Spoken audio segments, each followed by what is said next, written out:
and I quite like being able to rip around the map very quickly and be wherever I want to be.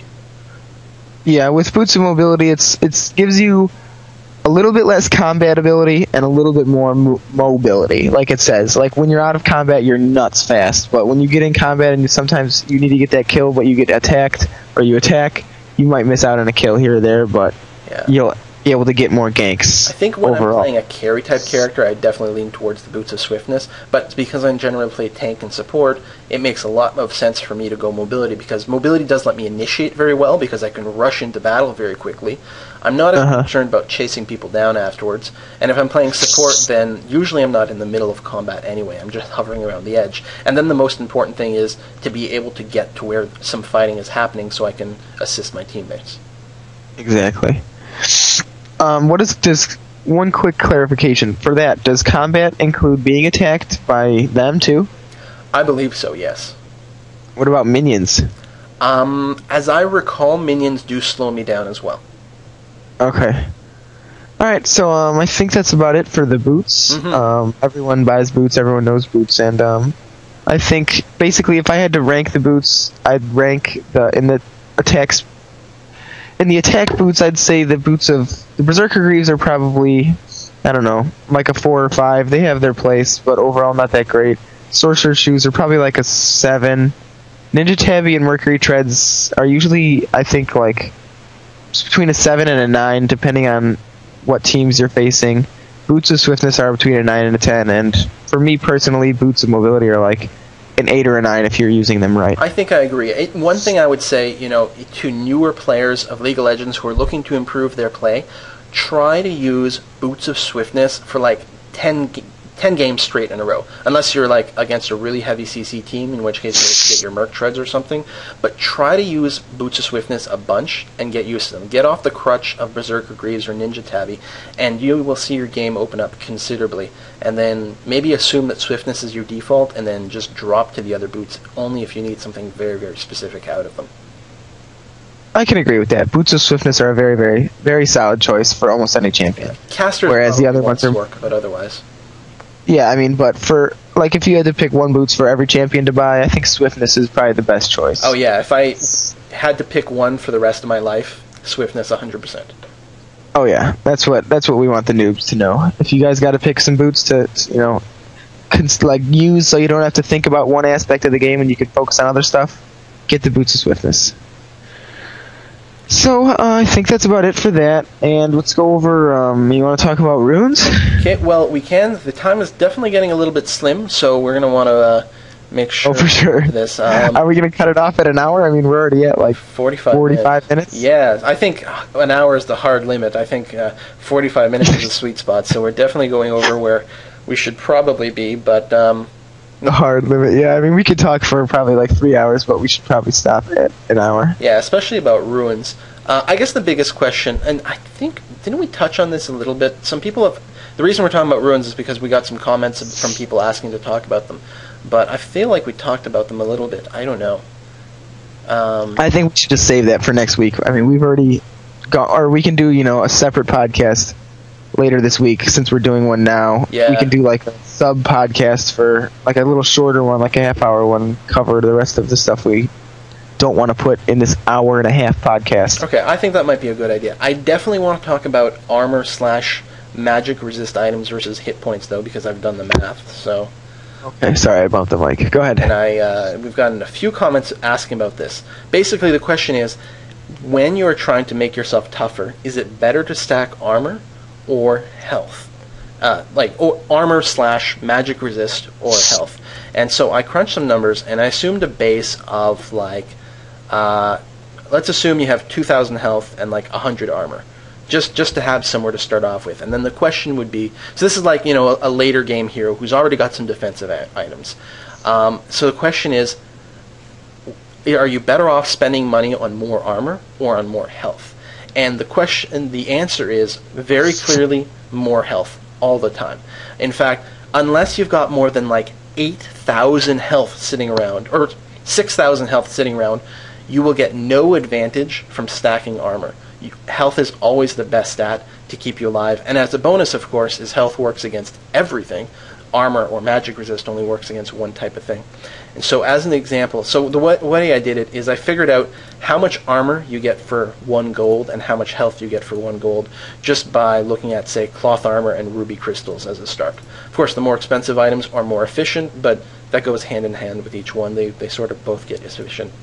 So if you start at 2,000 health and 100 armor, which is actually generous for armor already, and you added 1,000 gold worth of armor, it would effectively be the same as giving you another 230 health.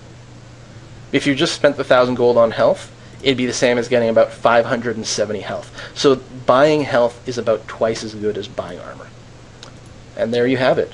So armor items are basically only good for their secondary characteristics, like Thornmail, which gives you reflected damage, and Sunfire Capes, which gives you AoE damage. But if you just want survivability, health is where it's at, which I guess you know is why Warmogs is such a popular item. And it's amazing, and you love it. Yeah, well, it is good. The thing is, every time I see someone with Warmogs in game, he does turn into a freaking bitch to kill. Like, it is so hard to kill someone with Warmogs. I will admit it. Like me last game? Yeah, like you last game playing as Vlad. That's because your character is overpowered. I'm overpowered. Yeah. Okay, continue. So yeah, that's basically it. Even when I tweaked things so that you would start with no armor, or you'd start with more health, or all kinds of different combinations, I couldn't really get into a place where armor was better than health. So yeah, health items are where it's at. And I like anything that needs a giant belt as one of the components. That's why I like Soul Shroud. That's why I like Sunfire Cape. That's why I like, other stuff. Frozen Mallet. All the good items, because health is just really, really good. And as I mentioned earlier in the podcast, health has actually been nerfed considerably. Originally, you would have gotten like 25% more health out of all these items for the same gold cost. So all anyone did is stack health because it was so, so good. Seems good. I think it's pretty. I mean, one thing to note with the armor versus health is that depending on, I think armor is probably a little bit better versus low attack speed, or high attack speed, low damage guys, like stupid people who are stacking. I don't even know. I don't think it doesn't really matter, because armor doesn't reduce damage by a flat amount, it's by percentage. Basically, if you have 100 armor, you're taking half damage from everything, is the way it works out. So whether they're attacking fast or slow, it doesn't matter. You're just taking half less. So if they hit you 10 times a second for a little bit, or they only hit you once a second for a lot, you're still just going to take half as much damage during that 1 second. Okay, yeah, I guess so. Alright, well, I think that's about it for that.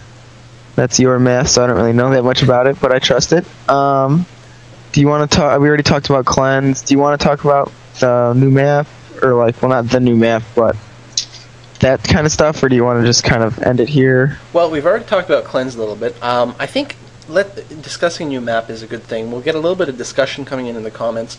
Basically, Riot has said that they do want to develop more maps. And the question back to our audience is, what would you like to see out of this map? Are you looking for something that's, longer and more epic? Maybe, the towers have 5 times as much health, so it'll take forever to batter them down. I mean, 5 times might be ridiculous, but even twice as much health would turn the game into something that's much, much, much longer. Or do you want something that's tighter? Like, they've introduced the 3v3 map. Maybe it should be a 1-on-1 or 2v2 map, and you just get a lot of fast skirmish action, lots of fighting. I would love a 1-on-1 map, because that way all the people who say that I suck and then I challenge them to a 1v1, they would have no excuse to not play me. That would be amazing. I think the big thing in that situation is there would be a whole new type of QQ, because all these people would complain that their characters are underpowered, versus others on this one-on-one scale, and I think Riot balances a lot of the champion for sort of more team play. I think even balancing the 3v3 map versus the 5v5 has been very challenging for them. I agree. I think it just changes, the whole way it works. But, I mean, yeah, I agree. I think a huge map would be interesting, or, even like we talked about earlier, a 2v2 map would be pretty nice. I like the idea of a 2v2. Yeah, and I do want to. No, I don't. Actually, I don't have anything to say. I thought I had something, but that's it. I don't really have much else to go over. All right. Well, I think then if we're coming to a close, I think what I'd like to do is maybe pose a few more questions back to the audience, and I think the discussions will be good on also some of the answers we may talk about in our next podcast.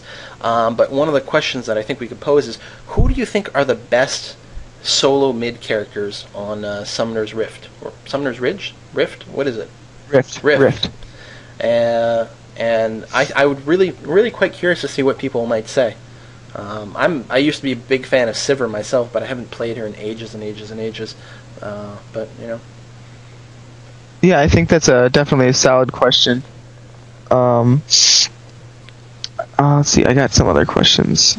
Oh yeah, let's just bring this up, and we'll get a little bit of community discussion this week, and then we'll talk about it, next week or during a different podcast. How valuable do you guys think a jungler is? That's a really good question. Some people complain when they have a Warwick on their team because they have to solo lane, and usually they'll end up dying once or twice before they get the hang of it.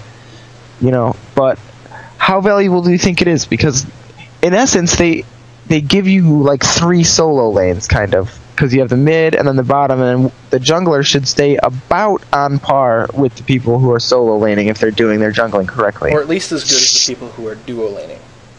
Exactly. So I think it adds a lot of effect, and it helps get ganks off as well. Mm-hmm. So I just want to get some discussion about that. And one thing I want to say that I didn't say in the beginning, for those of you who watch my channel and watch a lot of my videos, you probably know him too, Quill. Enderman has started a YouTube channel. He's been posting some commentaries. I have a dual commentary with him. You guys can go check it out. It's www.youtube.com/Enderman420. Yeah, he's one of those idiots who puts 420 after his name. But I do not support that stupidity. But we're going to move on from that. So I just wanted to give him a shout out, and everyone should go check out his commentary. He's still new, so he's learning, but there's a bajillion people doing League of Legends commentaries now. That is excellent. Makes me happy. I really want to see League of Legends continue to succeed and hopefully get a really good community around it. And so the more the merrier. And speaking of community, the very last thing I'm going to say this podcast is we teased about it last podcast, and unfortunately we can't make the announcement quite yet because there were some delays, some technical delays, but we do still have a website project waiting in the wings, and hopefully that will be ready for the big reveal on our next podcast. One more thing I want to mention, since we're getting all these comments from people, they're going to have to watch this fucking thing with a pen and paper. This week we didn't get a chance to do it because we didn't do our pregame chat with that person, but everyone who wants to work with us in a podcast, whether it be consistently or just once, I mean, that's going to be between me and Quill to decide if you're good enough to stay on or whether we like you enough, etc. But everyone is invited now to turn in an application of what do you do in LoL? How high a level are you? What champions do you like to play? Are you familiar with everything? Do you know all the champions' names, or at least most of the champions' names and skills, etc.? So we just do you have a YouTube and whatever else that you feel we should know about you, so we can choose our first week of co-casters. Yeah, and let us know what your schedule is, because we're going to have to all coordinate, get together, at least, I'd say 30 minutes before the podcast, so we can all be on the same page, and then do this, which apparently can take up to an hour. Agreed. So, I think that's about it for this week. I certainly don't want to say anything else. Okay, alright, well then we will see you guys next time. Hopefully you enjoyed this, and we'll be putting out another one soon. See ya, folks.